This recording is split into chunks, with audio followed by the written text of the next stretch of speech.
Hello, everybody. Welcome to Narativ Live on a report tonight because we have, look at this, Ellie, Leonard, and Lev Parnas joining us on one big night. It's great to see you guys. How are you? Good to see you too. You too, Zev. Thank you for having us.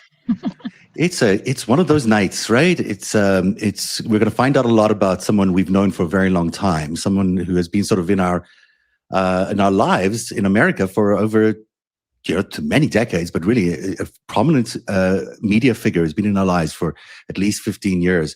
And that man is Michael Wolff, because what Ellie Leonard has done today is finally finished her remarkable escapade of reading all 1,800 pages of emails between Michael Wolff and Jeffrey Epstein. And it is a tour de force, by the way. Congratulations for getting through all of that, Ellie, but also what we're about to reveal is quite sensational. I mean, there's some really big news about who Michael Wolff really is and who he was, particularly to Jeffrey Epstein.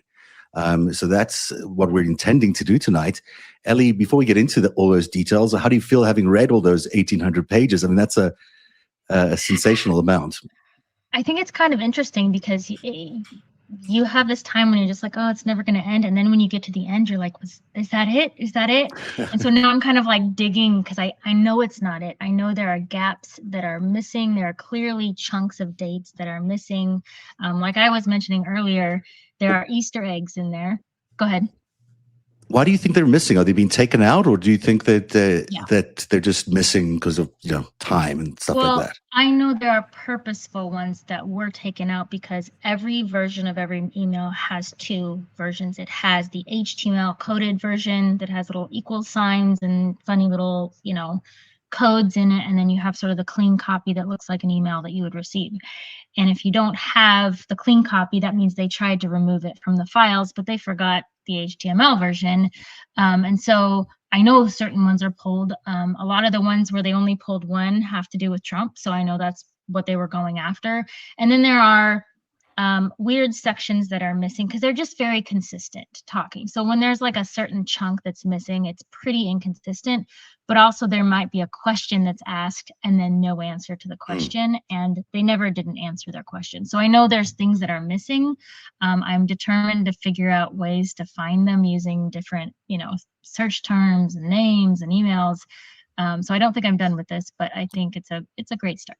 So you're digging through all these files, trying to find the actual emails themselves, and then you're also transcribing them. Yes. Why the transcription process? Tell everyone about why you choose to do it that way. Because when you find an email, it may not be the entire thread. So when you click through, you have 1,800 hits, and that is usually 10 hits per page. So I think this was 183 pages. Click one and you'll get like an email that's like a question and then an answer. And somewhere in that question and answer, you try to find some sort of super unique term, and then you go search by that term. So I would have two DOJ files open at the same time. Search by a unique term, and then you go all the way down to the bottom because there might be 10 or 12 versions. You go to the very bottom one, and that is going to be the longest thread that shows the entire email from beginning to end. And so I would go through and I would find the longest version of every email, and then I would type it all up so you can see the conversation, and they're all out of order in the file, so nobody would know what anybody's talking about. And I just made a Word document where the entire conversation for 10 years is in order, so you can actually see what they're talking about. And are you publishing this on your Substack? Are we going to get to see it in full detail? I will be soon. I'm gonna write an article. I've got a database that I'm going to be putting this all into, and then a linking to the database of the emails, and then kind of picking out, I've been spending the afternoon picking out what are the major things that I want to focus in on, what are the most controversial things or the most stunning things, and then I'll probably break up the article about these major topics and, things like him trying to get James Patterson's book pre-publication and get it to Epstein, even though he signed an NDA, or like, crushing stories, catching and killing stories, or meeting with the Saudis and sharing White House information. Like there's just so many stunning things that I discovered in the course of this that my whole opinion has changed on Michael Wolff. And I hope. Yeah, I remember actually your opinion on Michael Wolff when I didn't want an interview, and you were like, "Oh, I'm so excited that Michael Wolff was coming on the show." Yeah, I want to meet him. And you were like, "Yeah, he's a great guy. He's such an icon in this world, and he really, is and was." But on the other hand, what we're learning about him is that he's not being completely honest with the public about his role And I don't want to give it away just yet because I want to ask Lev about how significant all these revelations are that Ellie's coming up with and others are coming out with. We're learning so much about the real scope of this network, about how they function, and about the various areas that they functioned in. I mean, it was not just the human trafficking, not to minimize the human trafficking at all, but there are so many aspects to this broad network that it's kind of unbelievable. No, absolutely, Zev. And I just want to say the work that Ellie's doing is just phenomenal. You, Kate, so all the independent journalists have been working and staying on top, and even all the, I call our Wolfpack audience out there that, send in the information. They earned their name today because of the Wolfpack, right? So exactly, no, they definitely earned their name. And I just want to say this because what a lot of people don't know, behind the scenes is, all this information is not just being published for reading material. It's not, we're using this very seriously and passing it out to the House Intelligence Committee. This is the first time in history that, crowdsourcing is actually helping him. And it's one of the things that Donald Trump and his administration counted on by flooding the zone, by throwing all of this. We would never know any of this. If it wasn't for the people like Ellie, yourself, Zev, and, crowdsourcing people out there that are everyday scared, because you're right. Just think about how many different things and how many different avenues you have to go through. And what we're doing is what Ellie's doing before she's publishing. She's chewing it all up, so we have to it's feeding a baby, because that's what you have to do. And it's not insulting them, but that's because they don't have the time or the wherewithal to sit there and understand. And because you got to understand, we live this, we talk about this, so you mention a name and, we know the backstory about it, so we could go. Congress doesn't know. Most of these people have no clue about, you say Zorro Ranch there. What ranch? Where are we going? What's happening? And now you got to give them an explanation what Zorro Ranch has to do with Epstein. And then all of a sudden, while you're talking about that, all of a sudden you're talking JP Morgan. The JP Morgan, and then all of a sudden you're talking about the Russian honeypots, and then all of a sudden Lutnick comes in and it just keeps going on and on and on. And now, Elon Musk and there's so many different people that were involved, because most of these people decided to look the other way. Most of these people decided to, continue doing it. So the work is just phenomenal. And I think it's like, a new breakthrough in the way things will get done in the future because of, crowdsourcing and helping information, because Congress would never have been able to look into any of, all of this or any of this stuff. I think they would have been overloaded. It would have been shut down and they would have moved on. It really is an amazing tribute to everybody who's watching and everybody else involved in this community who's been, so doggedly involved in finding the truth and supporting all these independent journalists like Ellie, and even supporting Lev. You're running for Congress now, so not just an independent journalist, but also a candidate. But this community has stood up and taken this giant task of really putting together this Epstein story, and piece by piece by piece, understanding exactly what Epstein is. And it's not been for naught, because I think what we're all realizing, and maybe America's realizing, is that Jeffrey Epstein and Donald Trump are completely intertwined. That there is not two separate entities there. They're part of a big, broad network. And that is, horrific on many levels, to think that we've elected a president who was attached to this horrific human trafficker and otherwise criminal. But the more, I think, daunting task is understanding how big it all is, because it really is stunningly big. So let's get to Ellie's stuff here. It was a 9-year, almost 10-year friendship that these guys had, started in 2009. Is that right? I will say, can I cut in there? He does say in 2013 that they've been friends for 10 years already. So that does match up, because 2003 is when he helped them, when Michael Wolff tried to facilitate the sale of New York Magazine to Harvey Weinstein and Jeffrey Epstein. So another character. Right. So they've been friends long before these emails. I imagine there are other emails that are before this, but then you run into the technology issues if they're not being used, not using email as much. But they had been friends quite a while by the time this all started. I imagine there's other email addresses too, which I think that's an extremely important part. Just before we go forward, to understand that Wolff had a relationship with him prior to his arrest in 2008, knowing about, and then Ellie's going to get into everything that happened afterwards. So this is not just some kind of journalist that has embedded himself into writing a story. You're going to see through what Ellie she's going to walk you through. This is an actual person that was, complicit in a lot of things, and part of this. So go ahead, Ellie. No, I took notes before this of all the main points so that I would not forget. I think the thing that struck me reading it, and then we'll hand it over to Ellie to explain exactly why it was so important, is this email that happens on February the 25th, 2011. So, he has become, at this point, a paid PR operative for Jeffrey Epstein. He is no longer just a friend, as he's been in the past, but he is now being paid by Jeffrey Epstein for a PR operation, a reputation cleanup of Jeffrey Epstein. And he's working with this guy named Ian Osborne, who's a British PR guy. And there actually is an exchange of emails and a deal that he struck to help revitalize, rehabilitate, whatever you want to call it, Jeffrey Epstein's reputation, using Michael Wolff and Ian Osborne's connections in order to do this. So their friendship is not really a friendship. It's a service agreement between president and a PR guy that was masquerading in front of everybody else as a friendship and as an author-subject relationship. That isn't the case. There was money that exchanged hands. Yes. And also sneakers that exchanged hands. Yes, they did. Yeah. So it's really interesting because they're ultimately, the first time that we know that Michael Wolff met Jeffrey Epstein was probably around 2001. He actually flew on Epstein's plane and he went to a TED conference out in the West Coast. And at the time, he's quoted as saying he noticed that there were very tall girls on the plane. Epstein was always surrounded by very tall girls. Recently, he's changed that statement to be very tall young women, which I found kind of a little significant that he changed his wording. But that's the first we know for sure of the two of them hanging out. And then in 2003, again, he tried to facilitate the sale of New York Magazine to Epstein, to Donny Deutsch, to Harvey Weinstein, and a couple others, and they were ultimately outbid.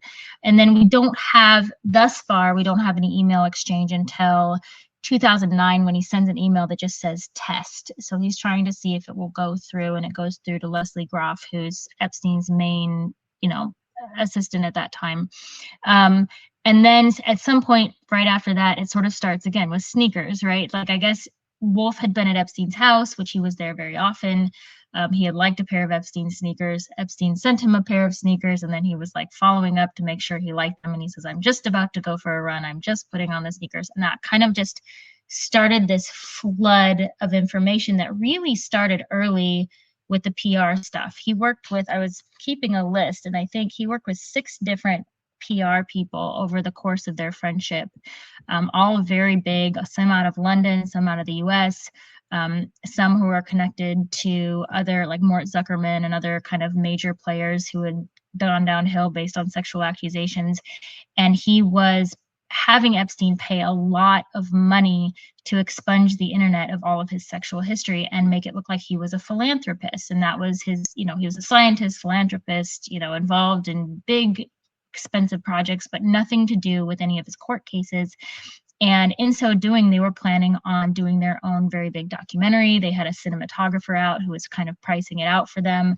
He was going to write a book about Epstein, which is my guess what he was doing when Epstein went to prison. And so there's all this information that leads up to him having 100 hours of interviews of Jeffrey Epstein that he has never disclosed, other than I think 3 separate small snippets on the Daily Beast.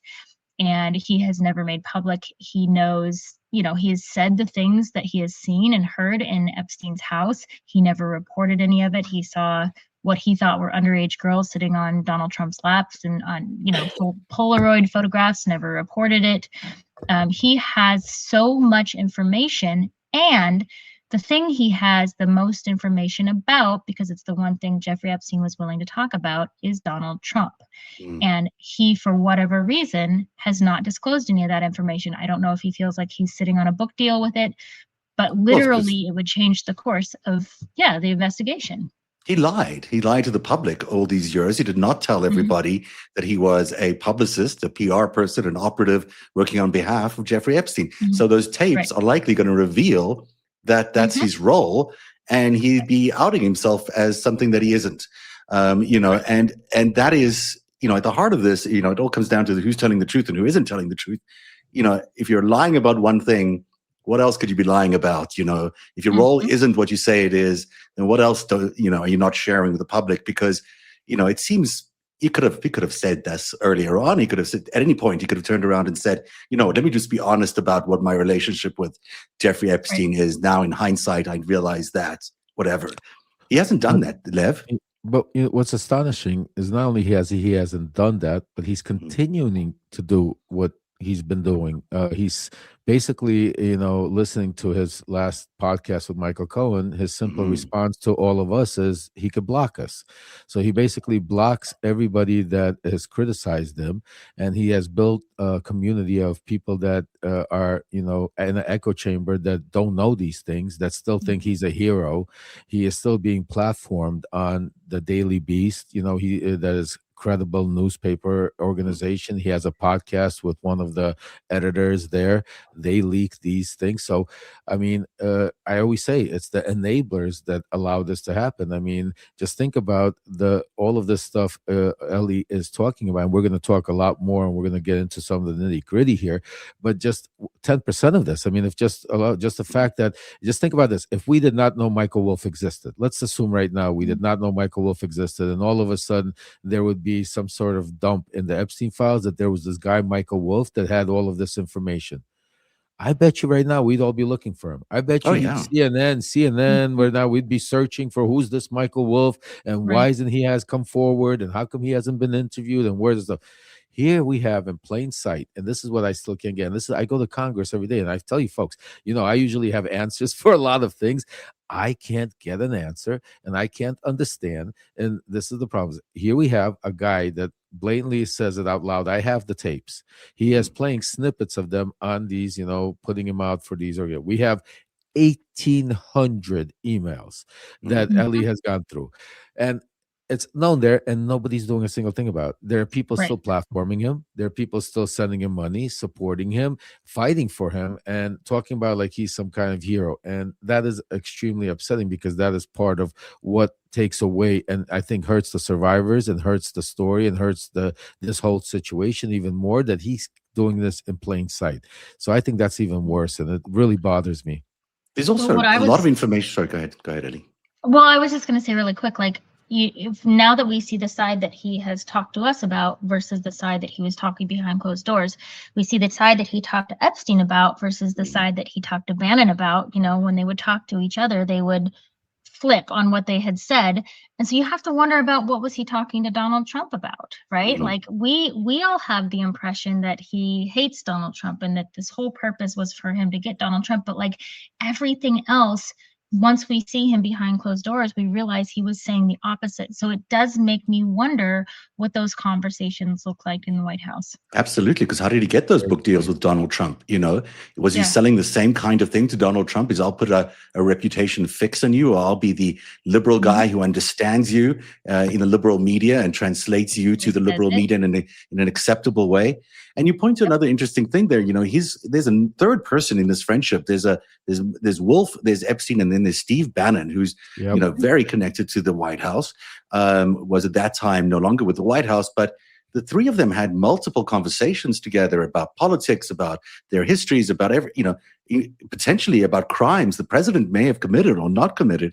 And all of that is still in those tapes or in his mind and not being shared publicly.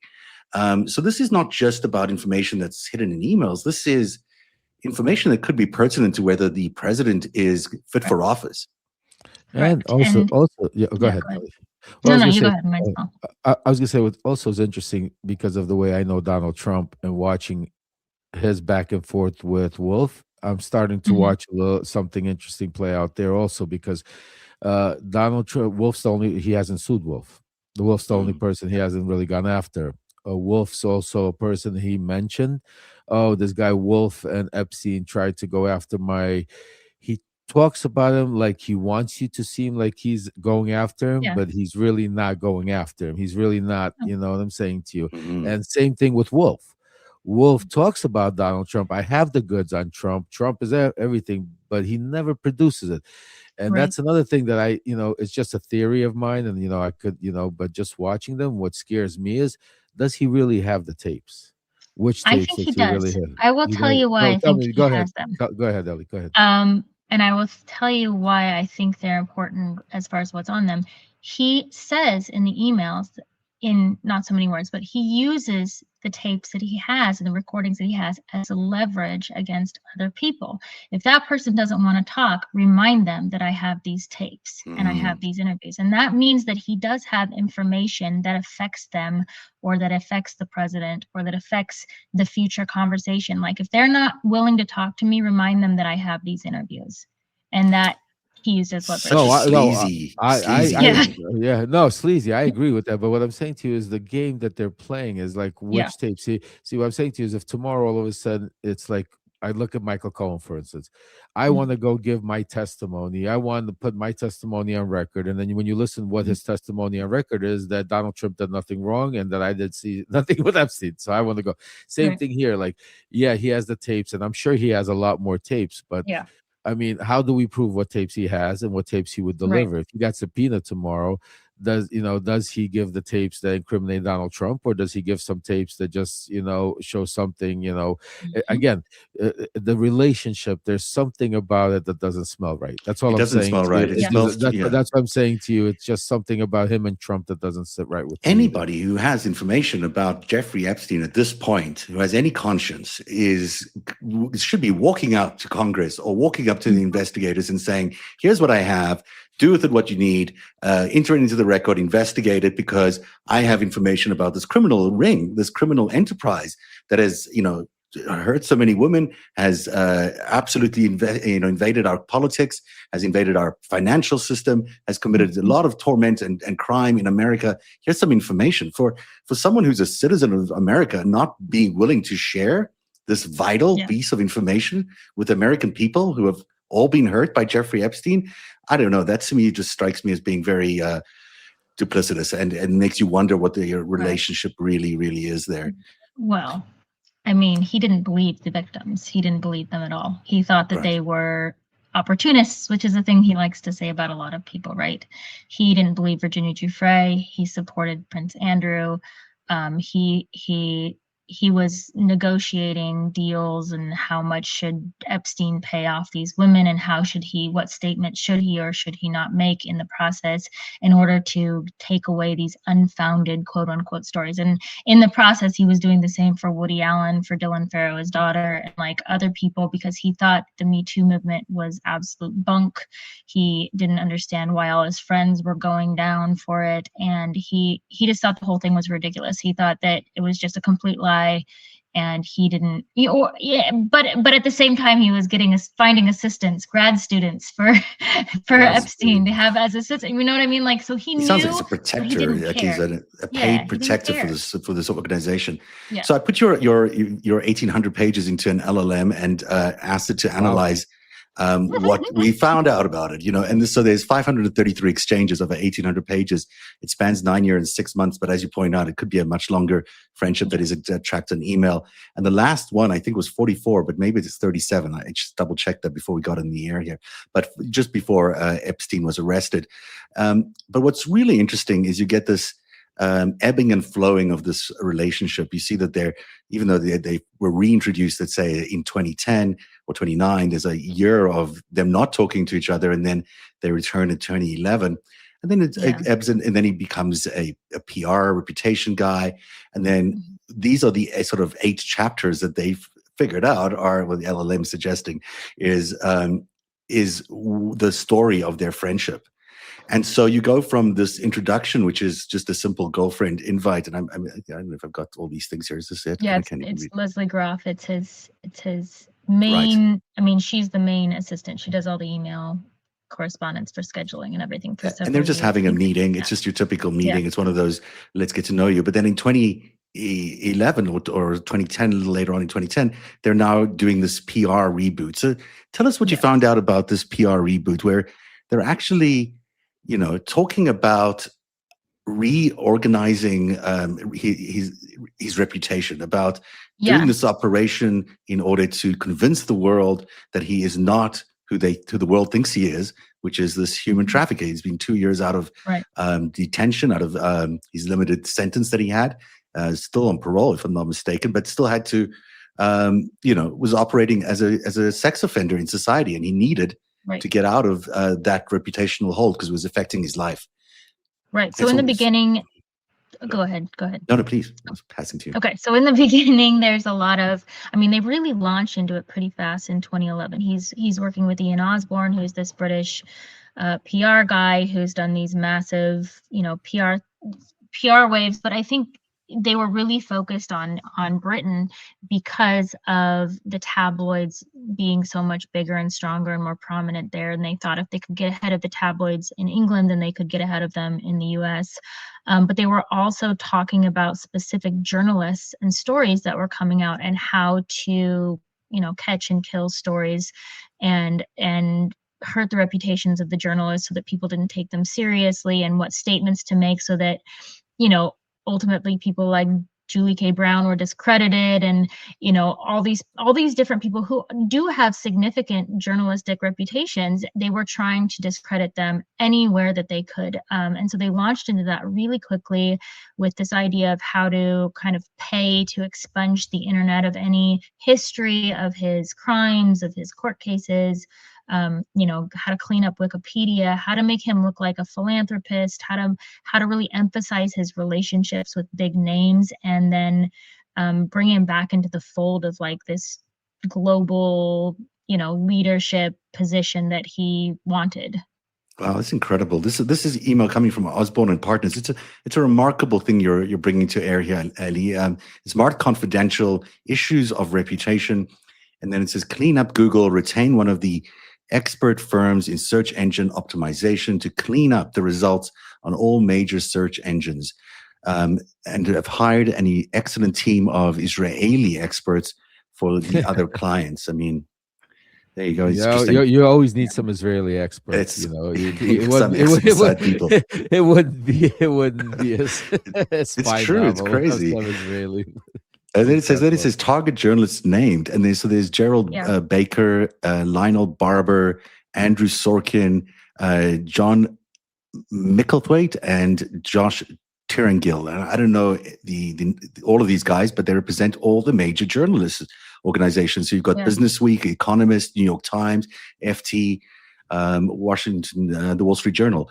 And then they've got this rehabilitation model, which is, at the time, Jeffrey Epstein was working with Bill Gates on his foundation through JP Morgan. Mm-hmm. And then they were going to use that, I guess, as a way to rehabilitate Jeffrey Epstein. Yeah, he really wanted to be close with Bill Gates. And that took a long time, because I think there were people by this point who were hesitant to become friends with him. And then ultimately they did.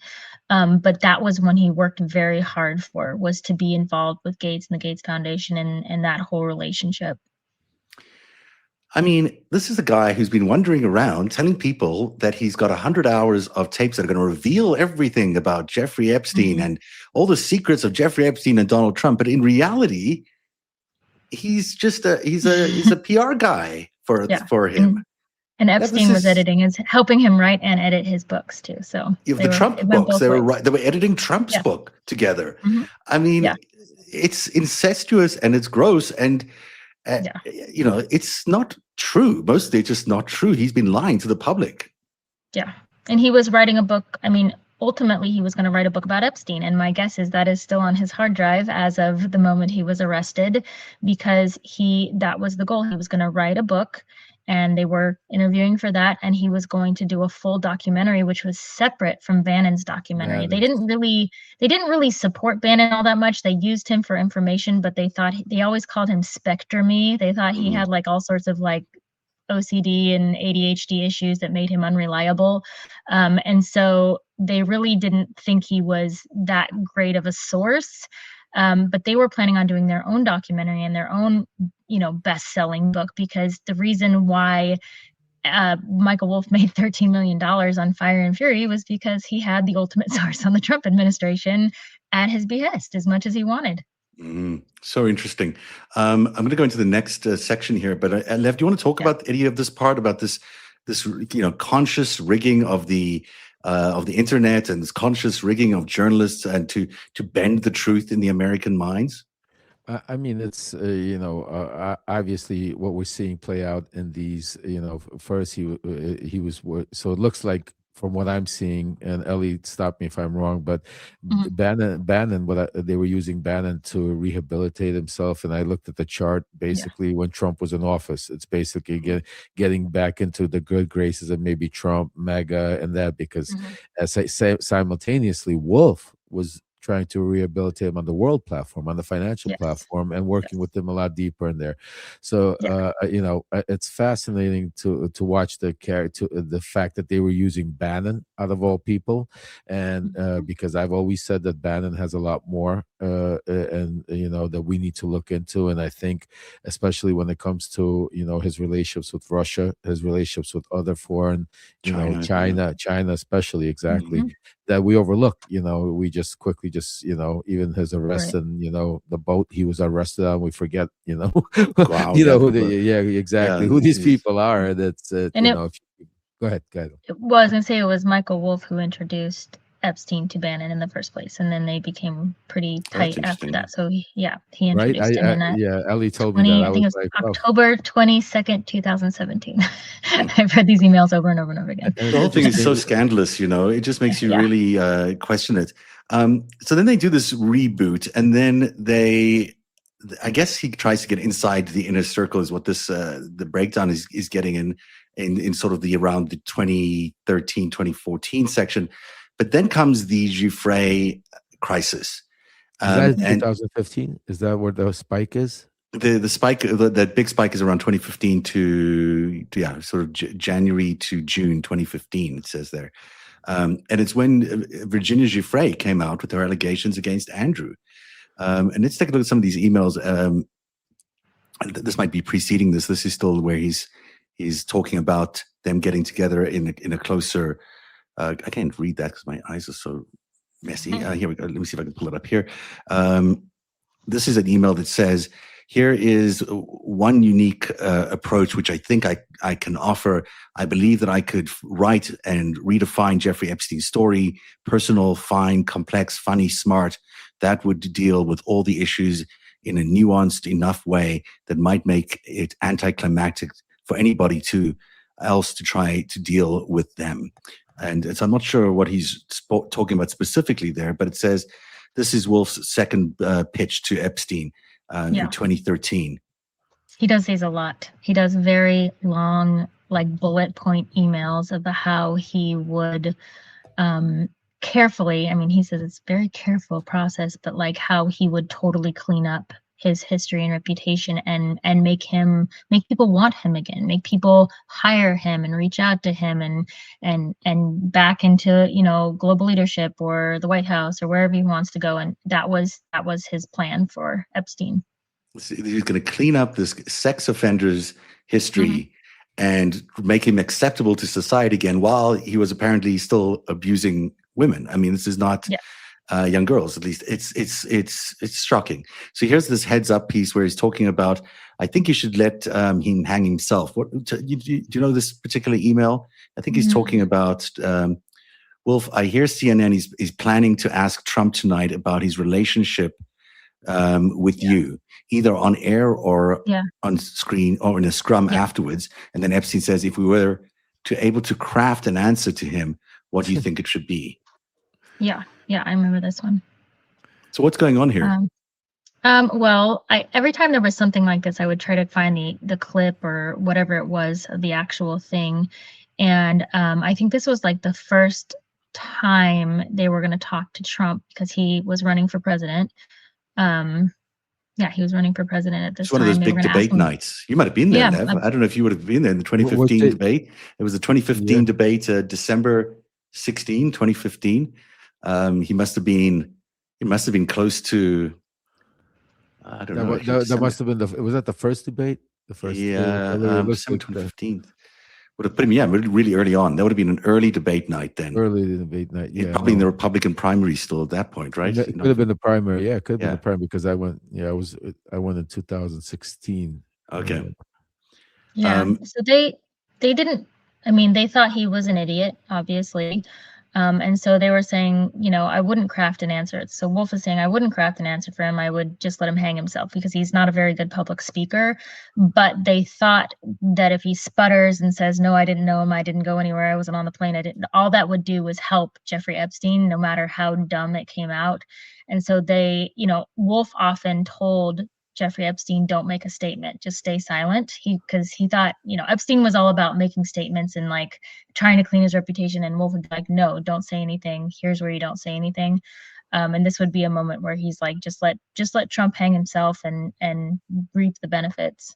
And Epstein says, well, if you were able to craft an answer for him, what do you think it should be? And then this response is, I think you should let him hang himself. If he says he hasn't been on the plane or to the house, then that gives you a valuable PR and political currency.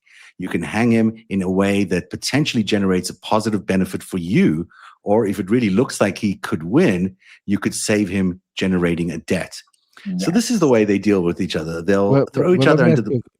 Good. I'm sorry to interrupt you, but something sticks out to me. I mean, in the conversation, he's asking Wolff, I mean, if he would basically what kind of to create an answer, how Trump should answer this. Yeah. What that tells me is that he has some kind of access to Trump. Absolutely. That's what I thought. I thought that's exactly what he was doing. He was going to feed that back to especially if Trump. you're generating a debt. If you're generating a debt, means that they're involved. Yeah. They're involved. So was it Bannon that said, this is what's happening and how should we craft it, or was it somebody else? But it definitely looks like he was trying to get this information to Trump and figure out how to get out of the situation. He was also very close to Tom Barrack, who was very close to Donald Trump. Barrack, yes. Yeah. And so he would have sent him, he sent him the first time Katie Johnson, that indictment came over, he sent it to Tom Barrack.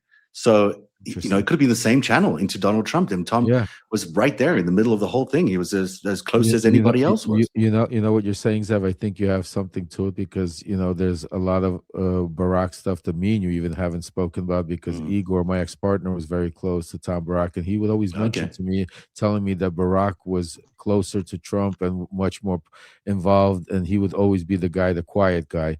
And so it would be interesting to see if the chain of links, maybe Ellie, while you're doing, Barack comes up in any of these links, and if it's really interesting. And what you're pointing out to, Levi, is exactly right. I mean, why would you ask that question that way unless you were going to feed it to Donald Trump?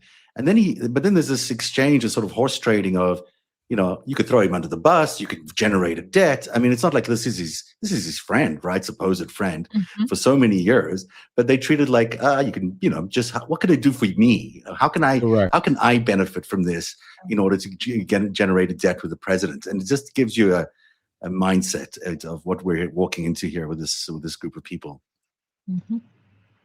So the next slide is, this is what I think we get into the Giuffre stuff. And this is Bannon says they're trying to set up Bannon for a meeting. And this is, can't make it tomorrow, says Bannon. Can we reschedule for when he returns? And then Wolff had written, J.E. leaves for Paris tomorrow at 9:30 a.m. Yep. So I think he's trying to introduce him to Bannon. Is that right? Yeah, and then they ultimately did introduce back in New York on the 22nd. Okay. So he meets up with Bannon around the 2017, when Trump was already in office. Yeah. I think as he was leaving office, right?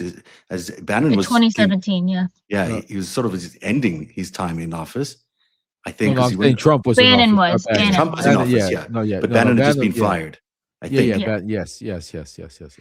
And so now it's this is Fire and Fury. We're into 2016, and we sort of have glossed over the Virginia Giuffre stuff, which I hopefully we'll get back to. But in 2016, and there's more obviously in your files. I've just picked out a few here, and we can go back and try to find the others if we want to look at them. But Girls, a very nice book about Trump, just published. We are the first ones to read. I mean, they do not sell it yet. And this is him responding to. It's forwarded from David Willis on January the 6th. And I don't know exactly who David Willis is, but it's about a book that's on its way to, this is Fire and Fury, basically, on its way to publication.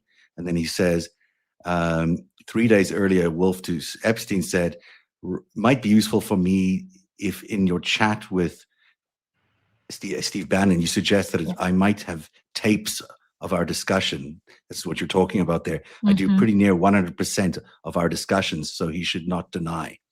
Yeah, so he has them as tapes. leverage. Yeah, he has all the tapes of his conversations with Steve Bannon and Jeffrey Epstein.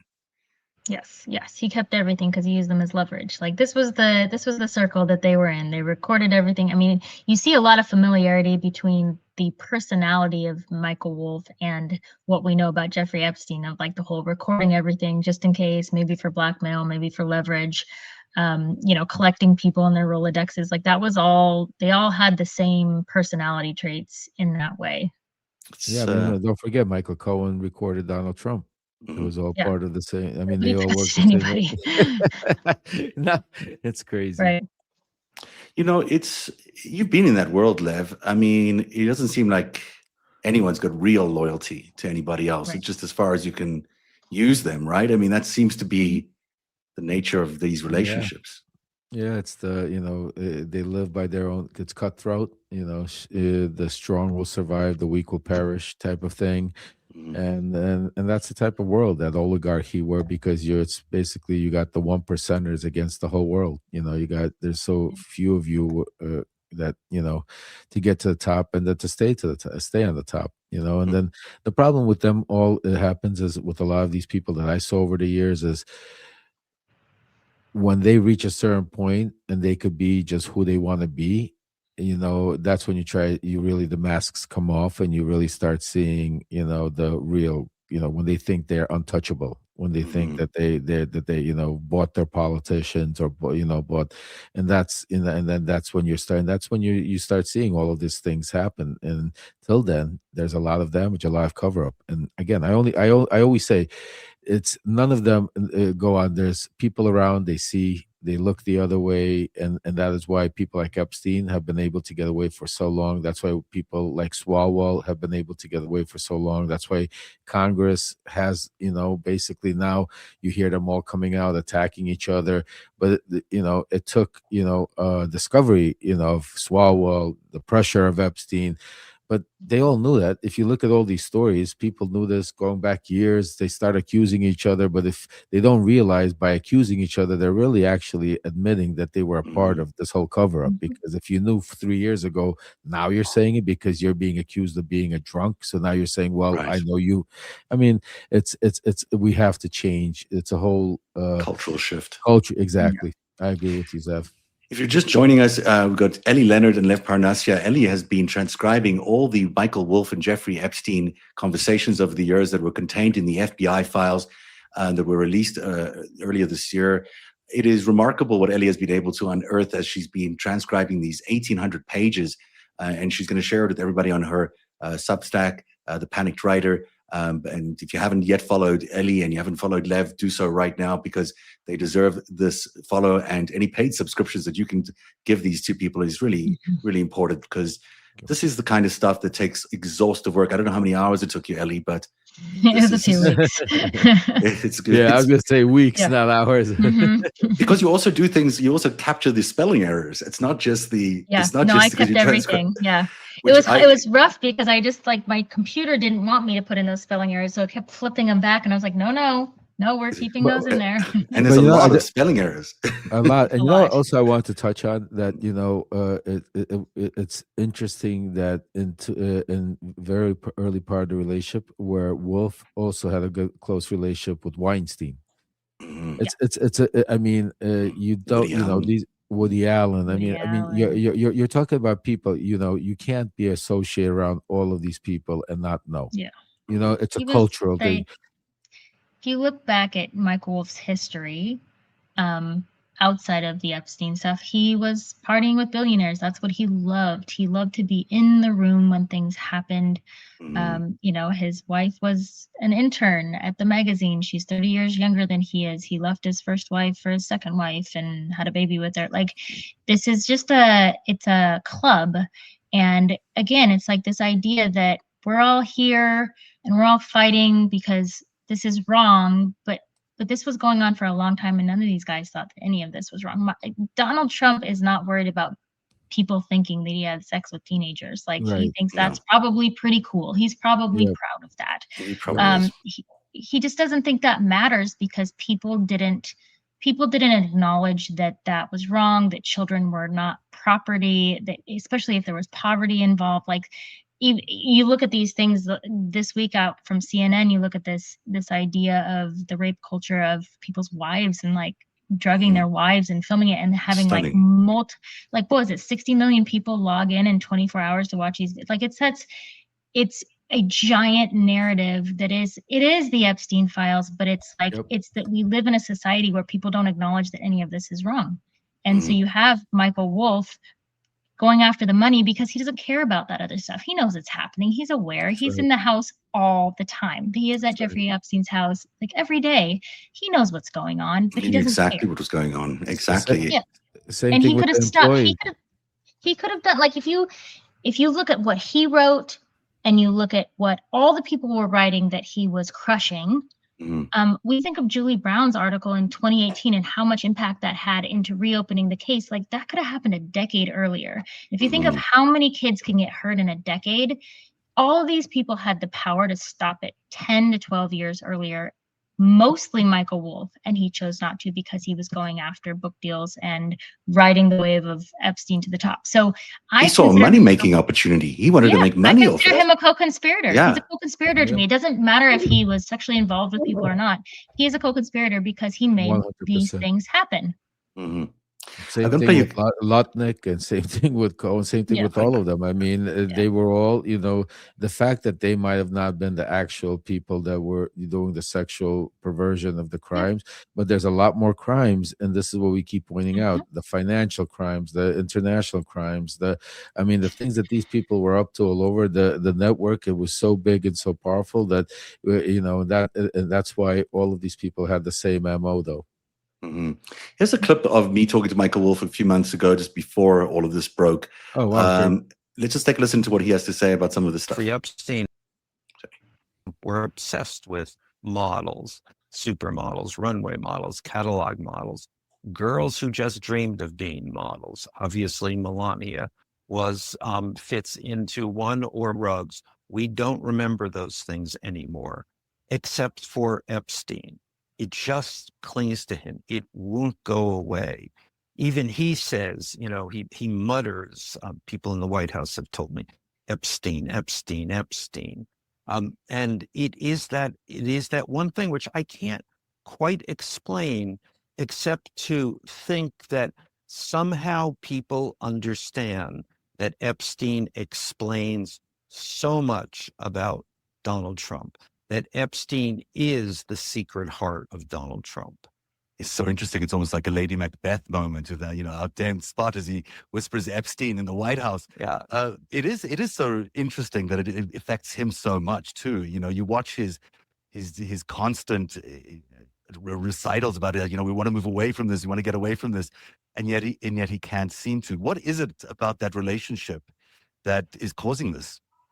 Well, I think the one thing is that it is a real relationship. I mean, this is not just passing, that it represents a major piece of his life, that for more than a decade, these two guys were the best of friends. I actually think that they may be, for each of them, they're the closest relationship they had in life. Just involved in every aspect of each other's lives and business, from social life, sexual life, business life. Money, I think we can reduce it to their two main interests: money and women, money and power, maybe three. So, it's telling, isn't that? I mean, Michael Wolff knows both these people really well. He knows Donald Trump and he knows Jeffrey Epstein really well. And he says that the most closest relationship in each other's lives, business, sexual, social, and the president has not yet testified in front of the Oversight Committee.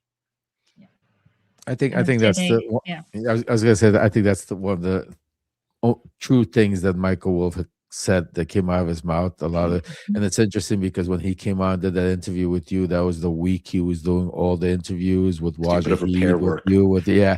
and actually I was supposed to be in the interview with him the day the news broke that the Epstein files hit. I never got a chance to do the interview with him. But no, listen, of course, listen, you could tell by the way he was talking, Donald Trump and Epstein, and that's the one thing I want to talk about, is they were very close. They did have a very close relationship. That's something that keeps getting overlooked by people trying to find a smoking gun and not realizing that is the smoking gun. To be able, if you were, out of all of these people, if you were his best friend, that's what Donald Trump tries to walk away with. That's what Melania, if you saw her interviews, they try to distance themselves from him. And that's the whole key. It's knowing, because it's one thing if, like you're a Lutnick, it's another thing you're all these guys that, Elon Musk, you have some emails here. But people like Wolff, people like Donald Trump, these are people that have, decades relationship with Epstein. And when you have decades relationship with an individual, that's not just an association. That's already where you talk about there's no way you do not know, and you do not have, you're not part of that inner circle. It could be as early as the early 1980s. Think about it. Well, anyone Trump, in your yeah, life Trump, yeah. where you've known someone for that long, since the 1980s, I mean, you know them. You know everything about them. You've lived it with them. It's not even like you have to refer to anybody else. You know what the experiences are like, and you've got at least 15 years of them being very, very, very close friends. And they overlap with Michael Wolff's years as friends. I think that's so extremely important that you mentioned. I think why they're getting away with a lot of the stuff, and I just want to touch on, is because in the 1980s, it was a different culture. And people now, most people weren't alive even, in 1980s to realize, to understand how women were treated, how these young model agencies were around, the relationship people like Trump had. And what happened is a lot of these people like Epstein, Trump, and as you could see, the whitewashing going on even with Wolff. And after 2000, when the internet came out, when emails came out, they started cleaning up there. Because all of a sudden everything was becoming more public, so they started building backgrounds of themselves and cleaning up the past. But the 80s, it was 80s and early 90s and late 70s. That was a time period where it was a culture we were changing, where women's rights were really actually being established also, when there was a lot of that, the man is the boss and the woman is supposed to be at home and cook and clean and type of thing. And when women didn't even have a voice really to talk up and speak about that. So there was a lot of, at workplaces, sexual, stuff going on. And where it was that time period, and that was the time period where they were the closest. That was the time period where Epstein and where this whole cabal, and that's what links all of them, the Lutnicks, the Epsteins, all of them, because they were all in that time frame where they thought that it was okay. It was okay to say, grab her by the what's it called. It was okay to do that because, like you said, they weren't prosecuted. They weren't pushed to that. And then all of a sudden, as time changed, as all of a sudden the Me Too movement came out, as all of a sudden women started getting rights, people started taking up, there would be more video cameras, evidence showing what these people are, they started becoming more careful, cleaning up, like you see in 2010, cleaning up their, backgrounds, making sure that there's nothing to be seen, to be able to get away with it. But yeah, that was the culture that they lived in. Ellie, amazing work. I just can't, you've outdone yourself and you always do amazing stuff. This is really incredible. But we could go through the rest of this, but we don't have that much time. So, but you see the ebbs and flows here, and then Ban and Introduction, the Fire and Fury, and then everyone will be able to read all of this on your website, where they can get all the details of this very, very intricate relationship that was part personal, part business. What's your takeaway? What do you when you think about this whole enormous volume of work? What is your big takeaway? I mean, he can say that Trump was his closest relationship, but he had a longer relationship with Epstein than Trump did, and he was there every day. I mean, we only have emails that go back so far, but when we have them, they're immediately talking every day. They're traveling together. There are invites to the island. I don't know if Michael Wolff ended up going, but he was invited to come to the island. All the things that we know about Epstein and like assistance and, all the sexual crimes. I mean, Michael Wolff talks about them. He talks about Woody Allen's sexual crimes. They joke about it. They think it's unrealistic and they think that it can be wiped away. And so you see Michael Wolff just riding this wave that he thinks is going back to the top. And that is his ultimate goal, right? He wants to find the person who's going to take him back to the top. He also wants to keep the vein open to write the biggest and best book about Donald Trump that's ever been written. And he sees that that's going to happen through Jeffrey Epstein. And so, I mean, for him, the day that Epstein was arrested must have been really, really devastating because he had half a book on his hard drive, right? He had the book written about Epstein that was not the book that we all want to read. It's a book that talks about a great man doing great things in New York City.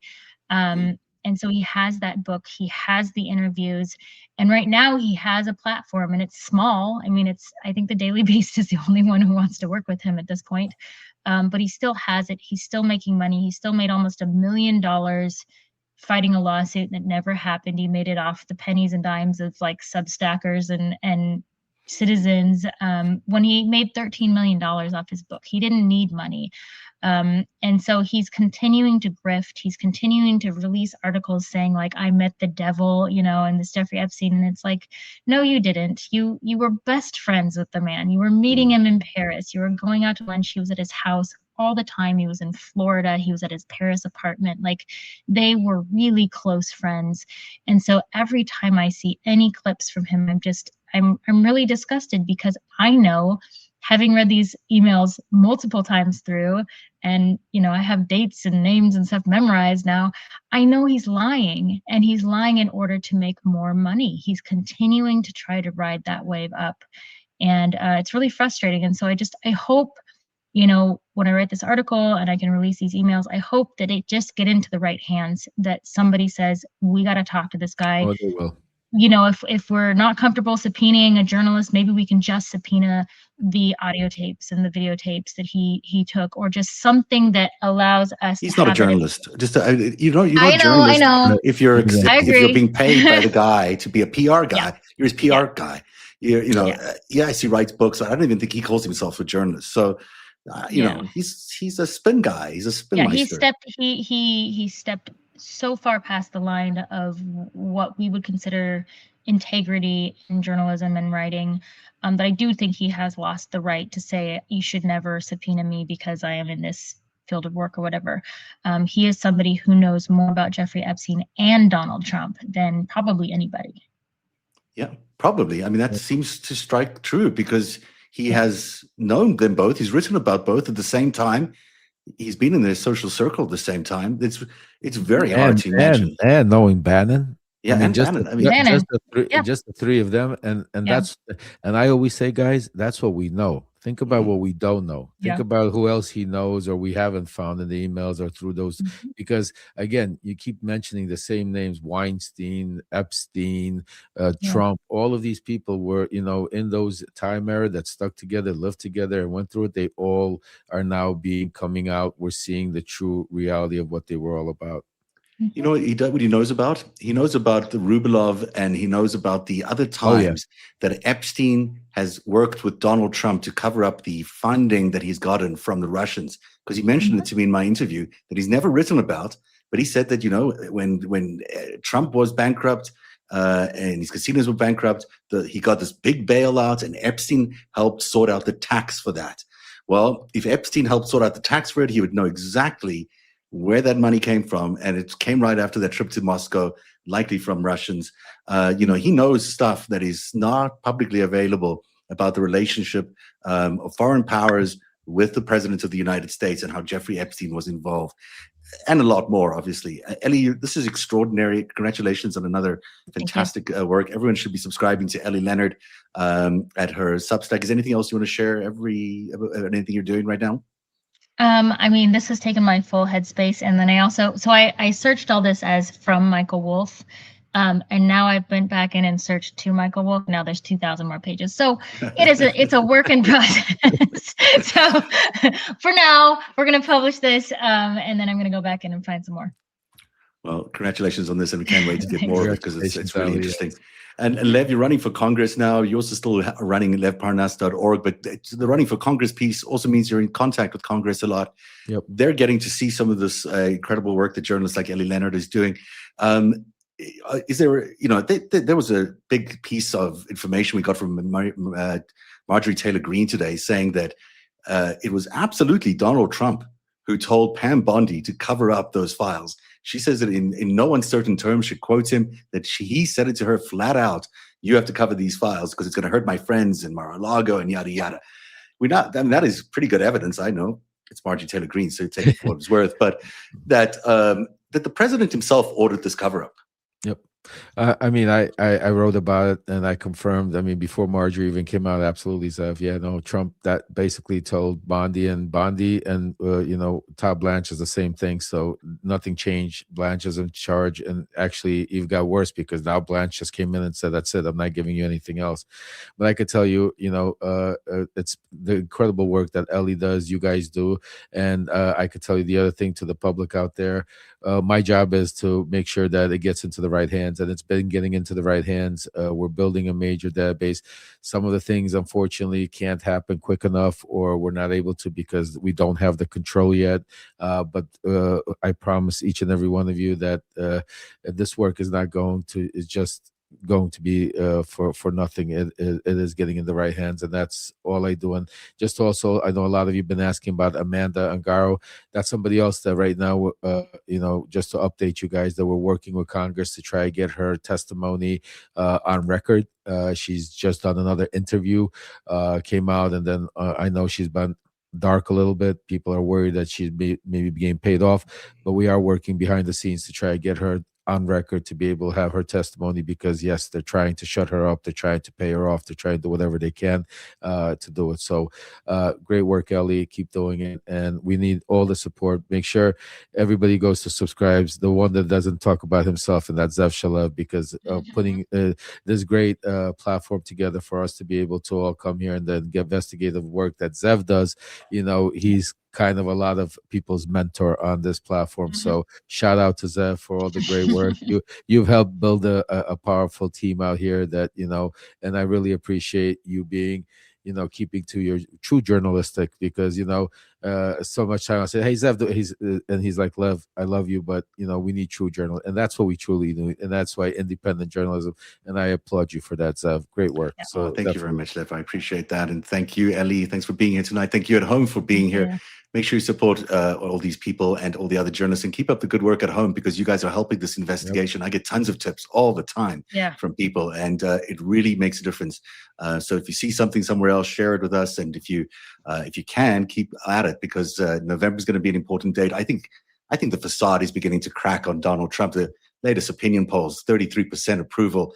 People are beginning to understand exactly who this man is and who his associations are. And it's because of the work that everybody's doing in terms of exposing him. So keep it up. And that's been our third special now on the 5 Nights, 5 Secrets of Jeffrey Epstein. There's another big one coming tomorrow. We hope you'll join us, and have a great night, everybody. Take care. Bye, guys. Bye, guys. 5 nights. 5